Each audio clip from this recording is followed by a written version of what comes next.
मैं तुमसे हमला हुई थी। पूरे 8 महीने मुझे उस वीरान घर में कैद रखा गया। या अल्लाह, मैं बरसों अपने बच्चे के गम में जीती रही हूँ। अगर वाकई कोई बच्चा हुआ तो फिर क्या करोगी? मेरा भाई जो माना को छोड़कर वापस नहीं आएगा। आप माने या ना माने, वो बदल चुका है अब।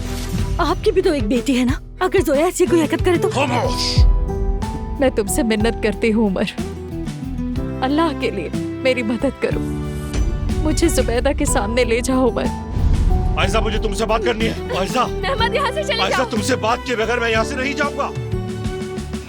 ये मामला यहाँ खत्म नहीं हुआ। आयशा, जब तक मैं तुम्हें सच नहीं दिखा देता रुकूंगा नहीं मैं। निकलो यहाँ से, दफा हो जाओ। क्या तुम मुझसे शादी करोगी?